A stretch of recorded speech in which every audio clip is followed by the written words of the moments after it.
Hey, this is Geek Public Radio. I am Topher. With me, as always, is Crazy Chris. Blah. What is happening, everybody? Hello. Hopefully everybody is having themselves a great time. I know Topher and I have been having a great week. Every time you do that, though, I think, Dr. Nick. Yeah. Hi, Dr. Nick. Yeah, every Hello, time. everybody. But yeah, hopefully everybody's having a great week. As we have talked about previously, Topher and I have been having a good time looking at all the crazy news that is coming out of the geek culture arena. If you guys want to check out some of the videos that we have already done on these topics, you can go to geekpublicradio.com and check that out for yourself. If you are watching us on YouTube, you can go to the like button. You can smash that for me. And then you can go to the subscribe button. You can smash that one for me, too. And then there's a little notification bell. If you guys just kind of ring-a-ling-a-ding, there's a whole lot of smashing. If you guys ring a little ding-ding on the notification bell, that way you guys get notified every single time that we drop a new video, including at 1 o'clock in the morning. So that's a thing that happened recently. But anyways, yeah, we are bringing you some awesome news. In my opinion, I am very, very excited for this, even though I am very much anti-Disney in every way, shape, or form. Shout out Bentkey. But I'm very much anti-Disney. But there are some things that they get right, and this is definitely one of those things, man. I'm talking, of course, about The Mandalorian and the big news that we got coming out here, man. Yeah. Topher, what you got for me? They're getting ready to get their own large screen live action movie. Woohoo! He went that far back and still peaked the thing. I've got a big personality.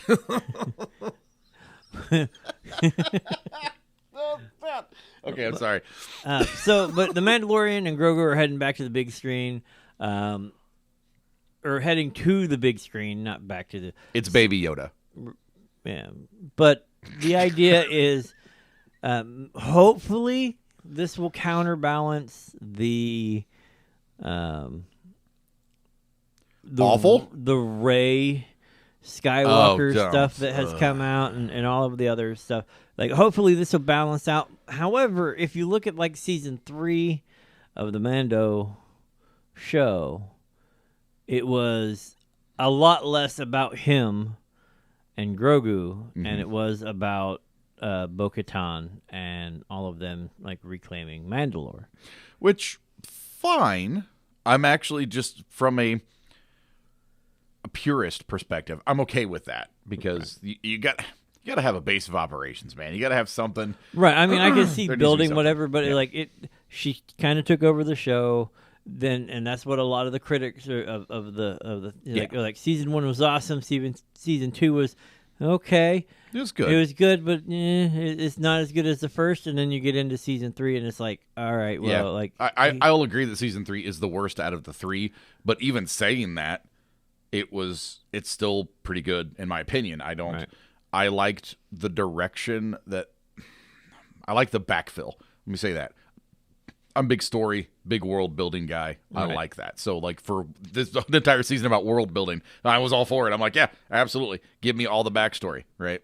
I get it from a fan reaction though, just looking at it, like, knowing what the Mandalorian is about. It's like okay. So this is a Mando show that doesn't really feature the Mando, yeah. Right? So from that perspective, I get why people are upset. I do. And realistically, man, it could have been done in a different way. It could have been just like could have been a completely different show for the Boba Book of Boba Fett was like you had Boba Fett. People didn't understand because it wasn't a space western, right? Like a spaghetti western in space. Well, because like with Mando, it was a samurai like. It was a classic cowboy show. It's a classic cowboy show, 100%. Well, I mean, like the spaghetti westerns were still based off of old samurai movies. Yeah, 100%. So, I'm not disagreeing with that. Yeah. Right. So that's the feel that had. Book of Boba Fett had more of like a Goodfellas or the Godfather, type feel where he's collecting his stuff. It's more of a movie mob boss. Right, which I mean that's how Boba has always been portrayed. Right. But then you had Mando and Grogu appear, Baby Yoda, in like the latter part of the season. Listen, if we're going to be a proper news reporting agency, you will use his proper name, and it is Baby Yoda. That is a shout out for my friends and fans that will absolutely die on the hill that Grogu's name is in fact Baby Yoda, and that no one will ever change his name, and I don't think it'll ever happen. But I'm excited, man. Mandalorian, and so it's aptly titled at the moment. Of course, we know this is going to change. Mandalorian Grogu, it is set to hit production sometime in early 2024, and that's according to StarWars.com and some other websites as well. Pulled this from the Nerdist specifically. But Jon Favreau is going to be leading the directing activity, and along with our favorite person in the world, Kathleen Kennedy, and Dave Filoni. Both of those people could disappear from this project, and I'm pretty sure it would still be an absolutely amazing film. But of course, they have to slap their names on it so they can get credit. But anyways, Favreau said that he have, I quote, "I have loved telling stories set in the rich world that George Lucas created. The prospect of bringing the Mandalorian and his apprentice, Grogu, to the big screen is extremely exciting." The thing that I focused on here on this quote is "and his apprentice." Right. That makes me happy because that tells me that the goal is to have Grogu, our Baby Yoda, become a Mandalorian. Become a Mando. Like, that's what it tells me. Becoming a force-wielding Mandalorian. A force-wielding Mandalorian. Sign me the freak up, inject this straight into my veins. I want to see before this. People say, like, we can't have a force-wielding Mandalorian, yada, yada, yada, because of the Mandalorians fighting the Jedi and all of that. Yeah, like, okay. Well, it kind of, if you watched Ahsoka, I'm sorry, but not bad.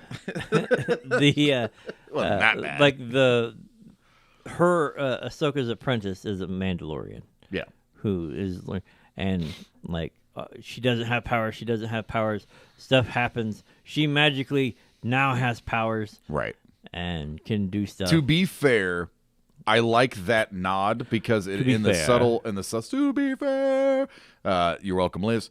The principles of the Jedi are specific in that the Force is in every living creature, right? And that some people are more naturally attuned to it.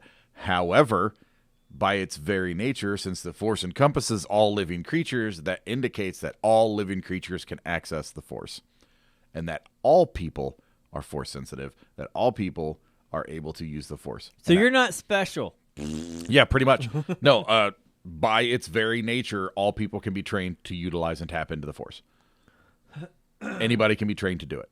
The fact that there are a bajillion humans that can do it just means that they're, just more adept at doing those things. Right. And there are certain species that are predisposed to having those abilities naturally. The Night Sisters. The Witches of Dathomir. Yeah, well, the Night Sisters. Yeah.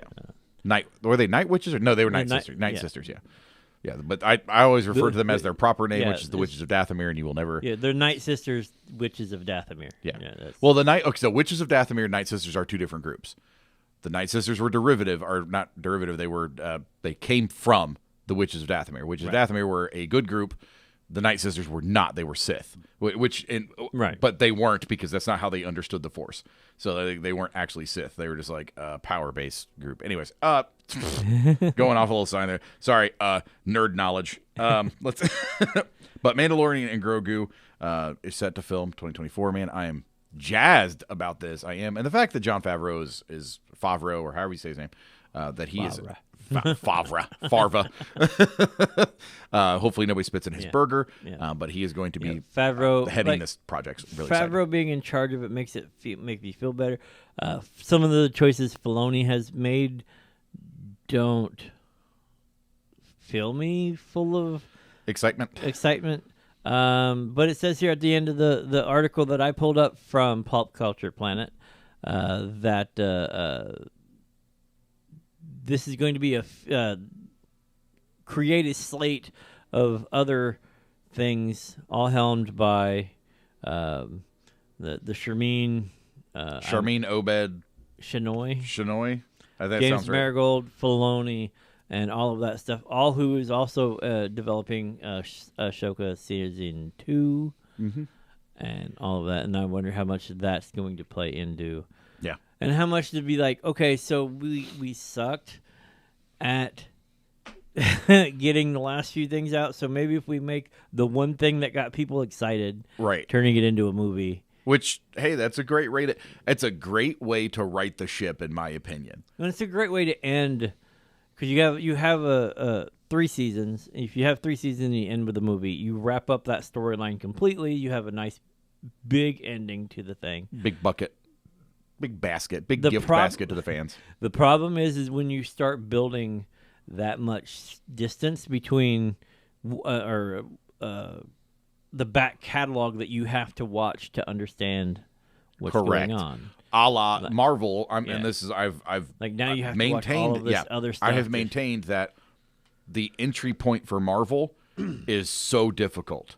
Right. Because you cannot watch certain movies without having watched other movies, which as a business model, fine. But the fact that I couldn't watch Spider-Man, was it No Way Home? Mm-hmm. The fact that I couldn't watch that without having seen Homecoming. Right. Or not even, not that, I'm sorry. I couldn't watch Into the Mouth of Madness or in Multiverse of Madness. I couldn't watch that without watching Spider-Man first. Right. Because they were both tied together. Right. But well, I mean, it's like was horrifying and terrible. No Way Home was literally you'd have to watch Homecoming, and then to watch Homecoming, and both of those you'd have to watch Civil War. You'd have to watch Civil War, and you'd have to watch Avengers, the Infinity Wars 1 and 2. Right. You have to watch both of those, Endgame and. Well, I think didn't Homecoming happen before? No, wait. Homecoming was the first one. Yeah. Far From Home was the second one, so you couldn't watch Far From Home.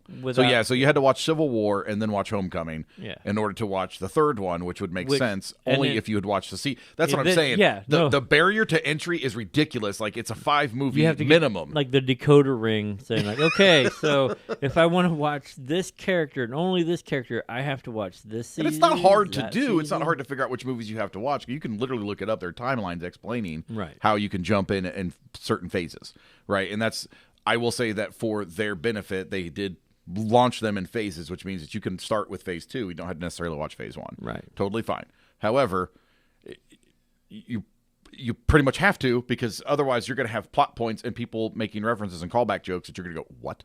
Right. No, you're not going to have any idea. You know, like on your left. Yeah, exactly. Like that's a funny joke because if you watch Captain America, it was funny. Yeah. Right? But back to Mandalorian, and I agree with the fact that... Well, that's what I'm saying. Like, it's going to take you a minute. Yeah, you got to get caught up on some of this stuff. But thankfully, and truthfully, you can just start watching Mandalorian, and as long as you've seen the original trilogy, you're fine. Yes. There's not a barrier to entry just to start watching Mandalorian. No, and that's what made it good. I agree. You didn't even have to watch the OG trilogy. The OG stuff. Or any of the new stuff. You didn't have to watch anything. You can literally just like, boom, what is this? Okay, this is a cool space cowboy, Kurosawa movie style. Mm-hmm. So, I'm excited for Din and Baby Yoda's next adventures. Let us know, guys, down in the comments. Are you excited about this movie? Do you think it's a mistake? Do you think they should stick to the series or episodic format that they've been doing? Let us know what you guys think. I got nothing else, man. I'm just excited about this movie. No.